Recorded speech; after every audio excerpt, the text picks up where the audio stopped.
नमस्कार. लोकशक्ती टी1 या न्यूज चॅनलमध्ये सर्वांचं हार्दिक स्वागत. मी पत्रकार निवृत्ती मंडलिक. आज आपण शिरूर पोलीस स्टेशनच्या पोलीस निरीक्षक PI साहेब संदेश केंद्रे सर यांची मुलाखत घेणार आहोत. विषय आहे की त्यांनी नक्षलग्रस्त क्षेत्रामध्ये उल्लेखनीय काम केलं आणि त्यांना त्या सेवेबद्दल पदक पण भेटलं. नमस्कार सर. नमस्कार सर, तुम्ही नक्षलग्रस्त भागामध्ये काम केलं, कोणकोणती आव्हानं होती? सर्वप्रथम नक्षलग्रस्त भागामध्ये काम करण्याचा हा माझा दुसरा अनुभव आहे. याच्यापूर्वी मी सन 2010 ते 13 यावेळी गडचिरोली जिल्ह्यामध्ये काम केलेलं आहे आणि त्यानंतर 2021 ते 24 या दरम्यान गोंदिया जिल्ह्यामध्ये. तर यापूर्वी जो गडचिरोली जिल्ह्यामध्ये काम केलं त्या अनुभवाचा मला बराच फायदा झाला यावेळी काम करताना. त्यामुळे समाजोपयोगी काम करता आलं आणि त्याचप्रकारे सर्व प्रकारे चांगलं काम झालं माझं. कोणकोणत्या प्रश्नांवर तुम्ही काम केलं? त्या ठिकाणी स्थानिक रोजगार हा एक महत्त्वाचा प्रश्न आहे. तर आदिवासी नक्षलग्रस्त भागामध्ये तेथील युवकांना पोलीस भरतीसाठी प्रशिक्षण देणे, त्यांची शारीरिक तयारी करून घेणे, त्यासाठी अभ्यासिका पुरवणे, त्यांना अभ्यास करण्यासाठी पुस्तकं प्रोव्हाइड करणे, हे तेथील पोलीस अधीक्षक साहेब यांच्या मार्गदर्शनाखाली व सहयोगाने त्यांना तशा सोयीसुविधा पुरवून जास्तीत जास्त तरुण आदिवासी मुलांना, म्हणजे त्याच्यामध्ये पुरुष आणि स्त्री, सरकारी सेवेमध्ये येण्यासाठी बेसिक प्लॅटफॉर्म उपलब्ध करून दिलं त्या ठिकाणी त्यांना. सर, एकंदरीत झाली महिला पुरुष नक्षलग्रस्त होतात किंवा नक्षल मुवमेंटशी ते जोडले जातात.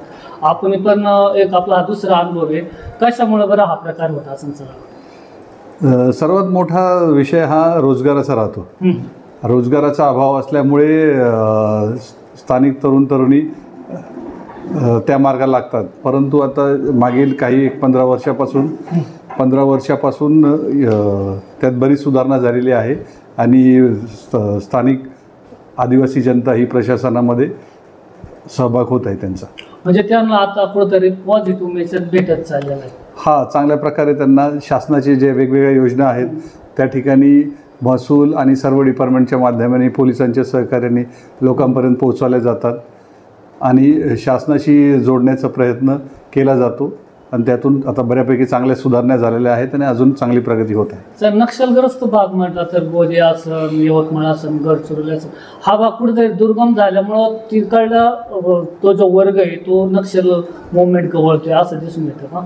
त्यावर सरकार काय योजना वगैरे काही नाही? ह्याच्यामध्ये सरकार मोठ्या प्रमाणात त्या ठिकाणी सेवा सुविधा पुरवतं. बेसिक इन्फ्रास्ट्रक्चर, त्याच्यामध्ये रस्ते, वीज, पाणी याचं चांगल्या प्रकारे नेटवर्क त्या ठिकाणी पोचलेलं आहे आणि चांगली सुधारणा झालेली आहे आणि भविष्यात पण चांगली सरकार त्यासाठी 100% प्रयत्न करत आहे. आता कुठेतरी नक्षलवाद कमी होत चाललाय का सर?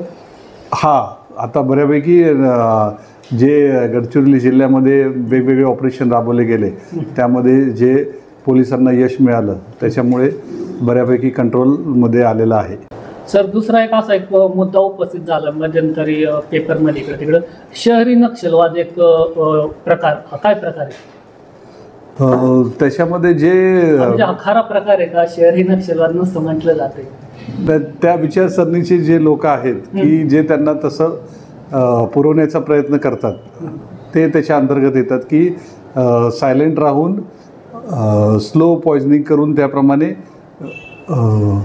ते काम करणं, तो त्यातला प्रकार आहे. शहरी नक्षलवाद पण आता दिसून येत आहे का?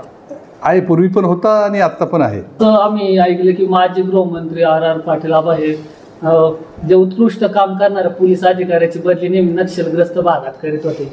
असं काय प्रकार होता का पहिल्यापासून? नाही, असं काय नाही. जे रुटीन प्रोसेस असते त्याप्रमाणे सर्वांची त्या ठिकाणी बदली होते. नक्षलग्रस्त भाग म्हणजे पोलिसांना कुठंतरी एक हे वाटतं किंवा त्याच्या फॅमिलीला एक त्या ठिकाणी स्थानिक प्रशासन आहे, म्हणजे स्थानिक पोलीस आहेत, त्यांचं चांगलं काम आहे दोन्ही जिल्ह्यामध्ये. त्यामुळे असं काही अडचण येत नाही कोणतेही काम करताना. सर, शेवटचाच मुद्दा आहे. आपण एक उल्लेखनीय काम केलं नक्षलग्रस्त भागात. अनेक विद्यार्थ्यांना रोजगार उपलब्ध करण्याचे प्रशिक्षण दिलं, पुस्तकांचं वाचनाचे तुम्ही एक आवड निर्माण करून दिली. आपल्याला हा पुरस्कार भेटला, याबद्दल काय सांगू शकता? नाही, याच्यामध्ये समाधानी आहे मी. हा पुरस्कार मिळाला आणि मला काम करण्याची संधी मिळाली. त्याच्याबद्दल मी आनंदी आहे. की शिरोमध्ये आपण आलेत आणि जवळजवळ 1 वर्षच्या आसपास होत गेलेले, कसं वाटलं शिरो तुम्हाला? आता साधारण 1 तारखेला मला 1 वर्ष पूर्ण होईल.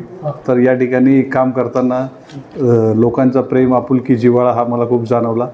सर्व आपल्याकडे औद्योगिक भाग कमी आहे आणि शेती भाग जास्त आहे. जवळजवळ आपल्याकडे 53 गावं आहेत.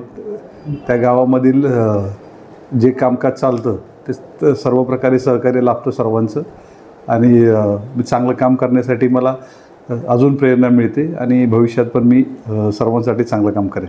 तर शिरूरचे पोलीस निरीक्षक संदेश केंद्रे सर यांनी सांगितले आहे की मी चांगलं काम करण्याचा प्रयत्न करत राहणार आहे आणि नक्षलग्रस्त भागात त्यांनी खूप चांगलं एक सामाजिक काम केलं, योगदान भेटलं. त्यांच्या या उल्लेखनीय कामाला सरकारने त्यांना पदक दिलं. अशाच रीतीनं संदेश केंद्रे सर आज शिरूरमध्ये जे काय काम करत आहेत त्या कामाबद्दल पण ते समाधानी आहेत आणि इथले अनेक प्रश्न ते मार्गी लावित आहेत. तर अशा रीतीनं सर तुम्ही आमच्या चॅनलला मुलाखत दिली त्याबद्दल धन्यवाद. धन्यवाद. थँक्यू.